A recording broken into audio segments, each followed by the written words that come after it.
الحمد لله نحمده ونستعينه ونستغفره ونؤمن به ونتوكل عليه ونعوذ بالله من شرور أنفسنا ومن سيئات أعمالنا من يهده الله فلا مضل له ومن يضلله فلا هادي له ونشهد أن لا إله إلا الله وحده لا شريك له ونشهد أن سيدنا وسندنا ومولانا محمدا عبده ورسوله صلى الله تعالى عليه وعلى آله وأصحابه أجمعين أما بعد فأعوذ بالله من الشيطان الرجيم بسم الله الرحمن الرحيم وإذ أخذنا ميثاقكم ورفعنا فوقكم الطور خذوا ما آتيناكم بقوة واذكروا ما فيه لعلكم تتقون ثم توليتم من بعد ذلك فلولا فضل الله عليكم ورحمته لكنتم من الخاسرين صدق الله مولانا العظيم وَإِذْ أَخَذْنَا اور یاد کرو اس وقت کو جب کہ ہم نے لیا میثاقکم تم سے عہد ورفعنا اور ہم نے بلند کیا فوقکم تمہارے اوپر الطور پہاڑ کو خذوا ما آتیناکم تم لو اس کو جو ہم نے تم کو عطا کیا بقوت مضبوطی کے ساتھ میں واذکروا اور یاد کرو ما فیہ اس کو جو اس میں ہے لعلکم تتقون تاکہ تم ڈرو ثم تولیتم پھر تم نے روگردانی کی من بعد ذالک اس کے بعد فلولا فضل اللہ پس اگر اللہ کا فضل نہ ہوتا علیکم تم پر ورحمتہ اور اس کی مہربانی لکنتم تو البتہ تم من الخاسرین نقصان اٹھانے والوں میں سے ہو جاتے ہیں۔ یہ ہے سورۃ البقرہ آیت نمبر 63 اور آیت نمبر 64۔ اللہ تعالیٰ نے اس کے اوپر والی آیت میں اس بات کو بیان کیا تھا کہ جو کوئی بھی ہو وہ اگر ایمان اور عمل صالح کے ساتھ میں اپنی زندگی کو گزارے گا تو اللہ تعالیٰ ان کو بہترین اجر سے نوازیں گے، اور یہ ایمان اور عمل صالح پر چلنے والے وہی لوگ ہوتے ہیں جن کے دلوں میں اللہ تعالیٰ نے اپنی محبت رکھی ہے اور اللہ نے جن کے دلوں کو اخلاص کے نور سے منور رکھا ہے۔ ایک طرف تو ایسے لوگ ہیں جو اللہ کے محبین ہیں اور اللہ کے دربار کے اندر مخلصین شمار ہوتے ہیں، تو وہ تو اپنے ایمان کی برکت سے اپنے اعمال کی برکت سے بہترین اجر کے مستحق بنتے ہیں۔ دوسری طرف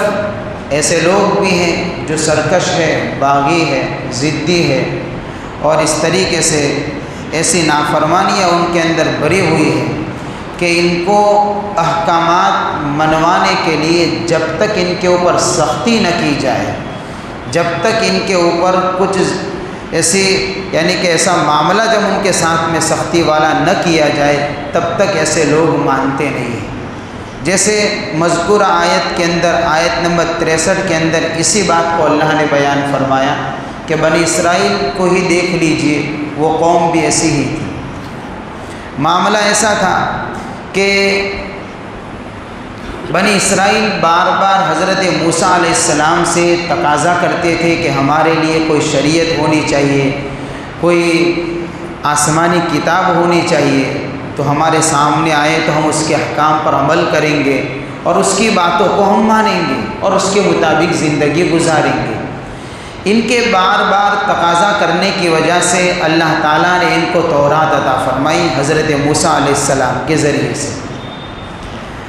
اب جب ان کے سامنے تورات کو پیش کیا گیا تو انہوں نے دیکھا، تو ان کی سرکشیاں تو اس سے پہلے آگے آیت میں بھی آئی تھی کہ مانتے نہیں تھے،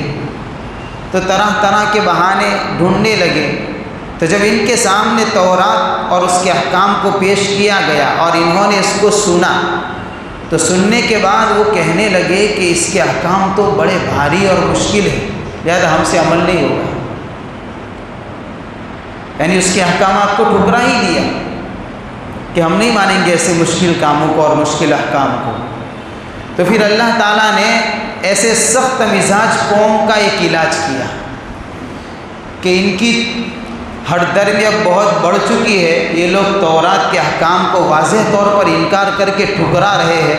لہذا ان کو منوانے کے لیے اللہ تعالیٰ نے حضرت جبرائیل علیہ السلام کو حکم فرمایا کہ جبرائیل جاؤ اور یہ جو کھڑے ہیں ان کے اوپر طور پہاڑ اٹھا کر زمین میں سے اکھاڑ کر ان کے اوپر لٹکاؤ اور ان کو کہو مانتے ہو کہ گراؤ۔ کیونکہ اس لیے میں نے کہا کہ بہت سارے لوگ ایسے کہ جب تک سختی نہ کی جائے تب تک عمل کریں گے نہیں۔ چنانچہ حضرت جبرائیل علیہ السلام آئے اور ان کے اوپر پورا طور پہاڑ اٹھا دیا، کوہ طور، جس کے اوپر حضرت موسیٰ علیہ السلام کو اللہ سے ہم کلامی کا شرف حاصل ہوا تھا، وہی طور پہاڑ ان کے اوپر اٹھا کر یوں معلق کر دیا، لٹکا دیا، ایسا لگتا تھا اب گرے کہ تب گرے۔ اور ان کو کہا گیا کہ خذوا ما آتیناکم بقوۃ، اس کو لو اور مضبوطی سے لو، اور واذکروا ما فیہ، اور اس میں جو باتیں ہیں اس کو یاد کرو، سیدھے سیدھے مان جاؤ ورنہ پہاڑ گراتا۔ جب انہوں نے دیکھا کہ اب تو یوں سمجھو کہ اونٹ پہاڑ کے نیچے آ گیا، اب کرے تو کرے کیا، لہذا اپنی جان بچانے کے لیے سب نے اقرار کر دیا کہ اللہ ہم مانیں گے، ہماری جان بخشی کر دی جائے اور ہم کو چھوڑ دیا جائے، ہم ماننے کے لیے تیار ہیں۔ چنانچہ جب انہوں نے اقرار کیا تورات کے احکامات کو ماننے کا، تو فوراً اللہ تعالیٰ نے حکم فرمایا، حضرت جبرائیل علیہ السلام نے طور پہاڑ کو ہٹا دیا اور ان کی جان بخش دی گئی اور انہوں نے ماننے کا اقرار کر دیا۔ یہاں پر ایک سوال پیدا ہوتا ہے، سوال یہ پیدا ہوتا ہے کہ اللہ نے قرآن میں تیسرے پارے میں ہی ارشاد فرمایا ہے لا اکراہ فی الدین، دین میں زبردستی نہیں ہے، تو ان سے تورات کے احکام زبردستی کیوں منوائے گئے؟ کیونکہ بھئی معاملہ تو زبردستی جیسا ہی ہو گیا، طور پہاڑ لٹکایا، مانو ورنہ گرے گا، تو یہ تو ڈر کے مارے قبول کر رہے ہیں، تو زبردستی کیوں؟ جبکہ قرآن کہہ رہا ہے کہ دین میں زبردستی نہیں ہے۔ اس کا جواب یہ ہے کہ اس کو زبردستی نہیں کہیں گے، دین میں زبردستی کا مسئلہ پورا الگ ہے۔ یہ لوگ تو ایمان لا چکے تھے، موسیٰ علیہ السلام کے اوپر ایمان لانے کا اقرار کر دیا تھا، اور ایمان لانے کے بعد انہوں نے اللہ کے احکام سے سرکشی کی اور بغاوت کی، اور جو کوئی ایمان لانے کے بعد سرکشی اور بغاوت کرے تو اس کو قانون الہی کے منوانے کے لیے تعزیرات کی ضرورت پڑتی ہے، اس کے اوپر سختی کی جاتی ہے۔ جیسے مثال کے طور پر کہ کسی نے زنا کیا تو شریعت نے اس کا حکم یہ فرمایا کہ اگر کوئی زنا کرے تو اس کو سنسار کر دیا جائے، یعنی کہ ختم کر دیا جائے پتھروں سے مار مار کر۔ اسی طریقے سے شریعت میں بہت ساری سزائیں ہیں،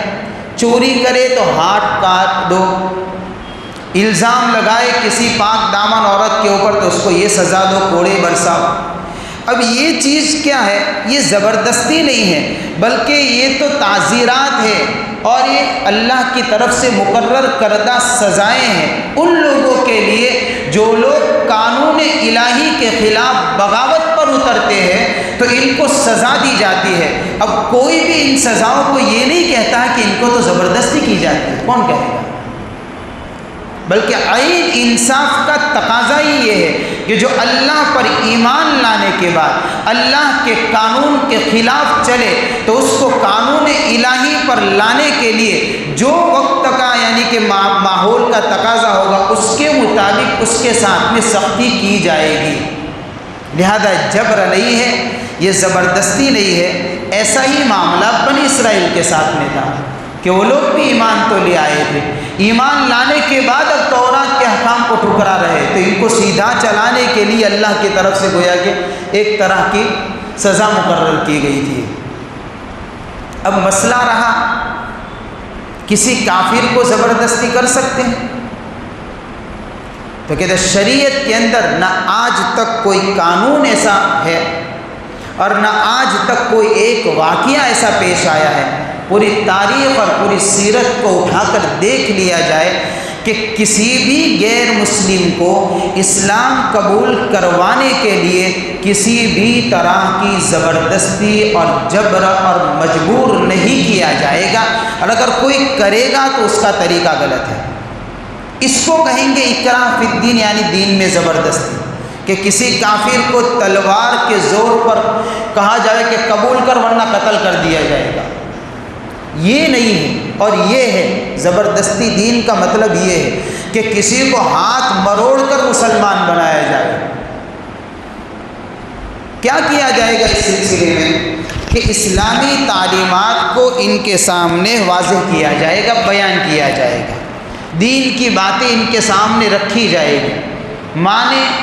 تو ان کے لیے بہتر، نہ مانے تو چھوڑ دیا جائے، زبردستی نہیں ہے۔ ہاں، لیکن کس میں زبردستی ہے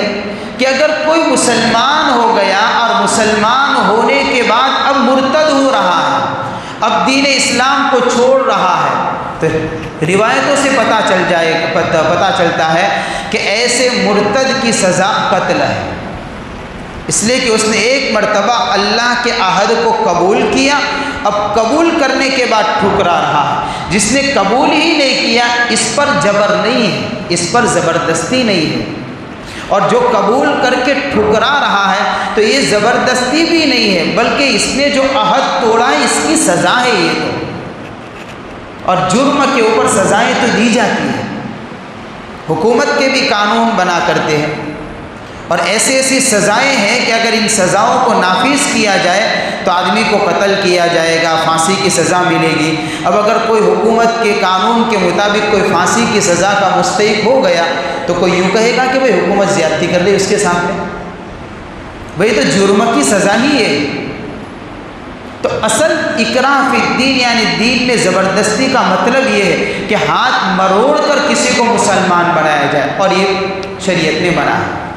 لیکن مسلمان ہونے کے بعد، اسلام قبول کرنے کے بعد کوئی شریعت کے احکام کو مانتا نہیں ہے تو پھر ان کو ڈرایا بھی جائے گا، دھمکایا بھی جائے گا، موقع محل کے اعتبار سے کچھ سختی بھی کی جائے گی،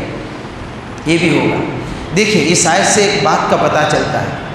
کہ ان کے اوپر طور پہاڑ کو معلق کیا گیا، دو حکم کیے، کیا خذوا ما آتیناکم، ہم نے جو دیا ہے اس کو مضبوطی سے پکڑو، واذکروا ما فیہ، اور اس میں جو احکام ہے اس کو یاد کرو۔ اس سے پتہ چلا کہ اللہ نے ہم کو قرآن دیا ہے تو ہمارے لیے بھی دو حکم ہیں۔ اللہ کے کلام کو مضبوطی سے پکڑو، اور مضبوطی سے پکڑنے کا مطلب یہ نہیں کہ ہاتھوں سے مضبوطی سے پکڑے، مضبوطی سے پکڑنے کا مطلب یہ ہے کہ استقامت کے ساتھ میں اس پر عمل کرو۔ ہمیشہ ہماری زندگی کا رہبر اللہ کا کلام رہے۔ دوسرا حکم ہم کو بھی ہے کہ جو قرآن کے اندر ہے یعنی اللہ کی آیتوں کو پڑھو اور پڑھتے پڑھاتے رہو، یاد کرو۔ تو ہمارے لیے بھی یہی دو حکم ہے۔ کیا ملے گا کہ لعلکم تتقون، اگر یہ دو کام کرو گے تو زندگی تقوی والی بن جائے گی۔ کتنا بڑا انعام ہے کہ کوئی تقوی حاصل کرنا چاہے تو کیا کرے، کلام الہی کے احکام پر عمل کرے، اور کیا کرے، اس کو پڑھتا رہے، پڑھاتا رہے، اپنے بچوں کو پڑھائے۔ لیکن آج دیکھیں ہمارے سماج اور معاشرے کے اندر قرآن کے قانون کے اوپر، قرآن کے احکامات کے اوپر کتنا عمل ہوتا ہے۔ ہم خود ہی غور کر لیں کتنے احکام اللہ کے کلام کے ٹوٹ رہے ہیں، ہم کو احساس تک نہیں ہے۔ ایک حکم تو یہ اس سے ہمارا ضائع ہو رہا ہے، اور دوسری بات کے اوپر بھی اگر غور کریں گے، وَاذْكُرُوا مَا فِي، اس کو یاد کرو، یعنی پڑھتے پڑھاتے رہو، تو ہم کیا کر رہے ہیں؟ ہم اللہ کے کلام کو اپنے بچوں کو اتنا بھی نہیں پڑھاتے کہ جتنا اپنی نماز کو کم سے کم صحیح طور سے پڑھ سکے، اتنا بھی یاد نہیں ہوتا ہمارے بچوں کو۔ حالانکہ 30 پارے پڑھانے، یہ مکاتب کس کے لیے؟ ان مکاتب کے اندر یہی چیز تو سکھائی جاتی ہے، ان مدارس کے اندر یہی چیز تو بتائی جاتی ہے، ان بچوں کو قرآن سے وابستہ تو کیا جاتا ہے۔ لیکن آج والد خود اپنے بچے کو قرآن سے دور کرنے کا سبب بن رہا ہے، بات یاد رکھنا، اور بالکل غلط بات نہیں ہے، بالکل صحیح ہے، الا ماشاء اللہ چند ہی لوگ ہیں جو اس میں دلچسپی رکھتے، ورنہ اکثریت کا مزاج یہ بن چکا کہ ہمارا بچہ مدرسے میں جائے گا تو کیا کرے گا؟ ارے بھئی کیا کرے گا؟ آپ بھی لگائیے 2.5 گھنٹے تو آپ کو بھی سمجھ میں آئے گا کہ کیا کرے گا۔ ہمارا وقت مدرسے میں نہیں لگا تو ہم کو سمجھ میں ہی نہیں آ رہا۔ اب سماج اور معاشرے کا حال یہ ہو چکا ہے کہ 5 وقت کی نماز پڑھتا ہے اللہ کا بندہ، لیکن اس کو قرآن پڑھتے نہیں آتا، وہی اخیر کی 5 6 10 صورتیں اتنا ہی یاد ہے۔ پورا سال گزر گیا، پوری زندگی گزر گئی، حتیٰ کہ اپنے باپ ماں رشتہ داروں کے انتقال پر اس کو ایصال ثواب کے لیے قرآن پڑھنے والے بچوں کو پیسوں سے لانا پڑتا ہے، پیسوں سے لاتے ہیں، ایسے علماء کو پیسے دے کر لاتے ہیں کہ ان کے ذریعے سے قرآن خوانی کرواتے ہیں۔ تو طریقہ بھی ہمارا، ہم تو اتنے محتاج ہو گئے کہ ہمارے مرحومین کو ہم پڑھ کر کچھ دے سکے، تو ہم نے کیا کیا؟ ہم نے کتنا بڑا جرم کیا ہے، اللہ کے کلام کے ساتھ میں کتنا بڑا ظلم کیا ہے ہم نے، کس طریقے سے اللہ کی آیتوں کو ہم نے زندگیوں سے نکالا ہے۔ میرے بھائیوں، وقت ہے، اللہ نے موقع دیا ہے، ہمارے پاس وسائل ہیں، ہمارے پاس اسباب ہے، ہمارے پاس اللہ نے ایسے علماء دیے ہیں، ایسے اللہ کے نیک بندے عالم دین موجود ہے، اور ساری چیزیں موجود ہیں، کوئی پریشانی نہیں، سارا راستہ ہموار ہے۔ ابھی وقت ہے ہم اپنے بچوں کے ایمان کی حفاظت کے لیے ان کو اللہ کے کلام سے جوڑ دیں۔ 2.5 گھنٹے ان کی قربانی کے لیے ہم بھی لگاوے، وہ بھی لگائیں گے، اور اللہ کے کلام ان کی زندگی کے اندر اترے، اس کے لیے ہم بھی کچھ پیر کھڑے کر کے ان کے پیچھے رہے، ان کا تعاون کریں۔ نہ یہ کہ ہم باپ ہو کر ان کو اپنی زندگی سے، ان کو ہی قرآن سے دور کر دیا جائے۔ دیکھو اس آیت سے پتہ چلتا ہے پھل ملے گا اس کا، لعلکم تتقون، کہ زندگیاں پھر تقوی والی بنے گی، پھر ایمان بچے گا فطروں کے اندر، پھر حالات کے اندر ہمارا بچہ اللہ کے کلام کو نہیں چھوڑے گا، ہماری آئندہ آنے والی نسلیں ایمان کے اوپر مضبوطی سے جمی رہے گی۔ کب جمی رہے گی؟ یہ قرآن پڑھانے کے لیے نہیں ہے صرف مدارس، یہ امت کے نونہالوں کو اور چھوٹے چھوٹے معصوم بچوں کو موت کے جھٹکے تک، ایمان کی سلامتی تک پہنچانے کے لیے کارخانے ہیں۔ یہ 7 سالہ نصاب یہ نہیں ہے، یہ اس کے 70-80 سال تک اس کا ایمان کیسے بچا رہے، اور موت کے جھٹکے کے وقت اس کی زبان سے کلمہ اسلام کس طریقے سے جاری ہو، یہ کارخانے ہیں، یہاں پر یہ بنایا جاتا ہے۔ اگر یہ ویران ہو گئے تو سماج کے اندر ایمان والے کہیں نظر نہیں آئیں گے۔ خیر، اس سے ہم کو سبق لینا چاہیے۔ ثم تولیتم، پھر آگے اللہ فرماتے ہیں آیت نمبر 64 کے اندر، ثم تولیتم من بعد ذلک فلولا فضل اللہ علیکم ورحمتہ لکنتم من الخاسرین۔ لیکن ہوا کیا کہ جب کوہ طور کو ان کے اوپر لٹکایا گیا تو موت کے ڈر سے ایمان تو تورات کے احکام کو ماننے کا اقرار تو کر لیا، لیکن چونکہ فطرت بری ہو چکی تھی، ان کا نیچر ہی ٹیڑھا ہو چکا تھا۔ اب جو فطرت ہی کا ٹیڑھا آدمی ہو تو وہ کبھی سمجھے گا پھر نہیں، کیونکہ اب ان کی رگ رگ کے اندر برائی بس گئی ہے، لہذا انہوں نے کیا کیا کہ وقتی طور پر تو اقرار کر دیا، لیکن قرآن کہتا ہے کہ پھر گئے، پھر منہ موڑ لیا، ثم تولیتم من بعد ذلک، پھر اس کے بعد کیا ہوا کہ منہ موڑ لیا کہ اب عمل نہیں کریں گے۔ یہ حال تھا ان کا، سرکشی اور بغاوت کا عالم یہ تھا کہ مصیبت آئی تو اللہ کرنے کے لیے تیار ہو گئے، اور جب مصیبت ہٹی تو پھر وہی اپنی روش پر چلنے لگے۔ لیکن دیکھیے اللہ کا حلم، دیکھیے اللہ کی مہربانی، دیکھیے اللہ کا فضل، دیکھیے اللہ فرماتے فلولا فضل اللہ علیکم، اگر اللہ کا فضل نہ ہوتا اور اس کی مہربانی نہ ہوتی تو کیا ہوتا کہ اللہ کا عذاب پھر بھی آ پکڑتا بعد میں بھی،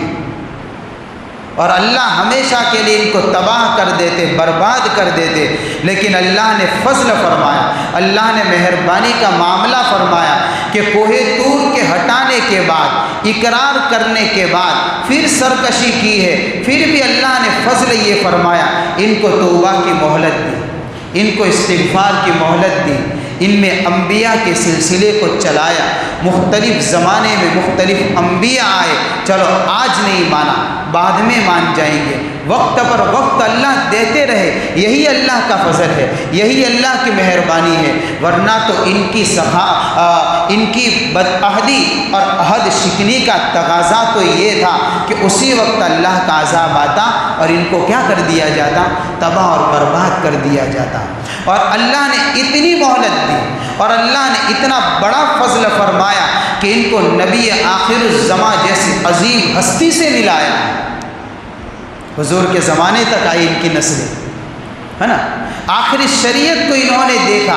ابھی بھی اللہ کا فضل ہے کہ آخری شریعت موجود ہے، نبی کا دین موجود ہے، ان کو کہا جا رہا ہے تمہارے سامنے نبی آخر الزماں موجود ہے، اگر تم اس نبی پر ایمان لے آؤ تو ساری سرکشیاں تمہاری معاف کر دی جائے گی۔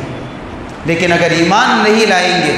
تو کیا ہوگا کہ جس طریقے سے ہمیشہ کے لیے تم پر تباہی اور بربادی ہے، آخرت کے اندر بھی یہی تباہی، یہی بربادی تمہارے ساتھ میں چلے گی، پھر کوئی بچانے والا نہیں ہوگا۔ اس آیت سے پتہ چلتا ہے، یہ تو ان کو کہا گیا تاکہ اللہ کے فضل کو سمجھے، اللہ کی مہربانی کو سمجھے، اللہ کی رحمت کو سمجھے کہ سرکشی کے بعد بھی اللہ مہلت دے رہے۔ اس آیت سے ہم کو کیا سبق ملتا ہے؟ ہم کو یہ سبق ملتا ہے کہ ہمیں بھی چاہیے کہ ہم جب کبھی مصیبت آئے، کوئی تکلیف آئے تو ہم کیا کرتے ہیں، اللہ کے گھر کا رخ تو کرتے ہیں،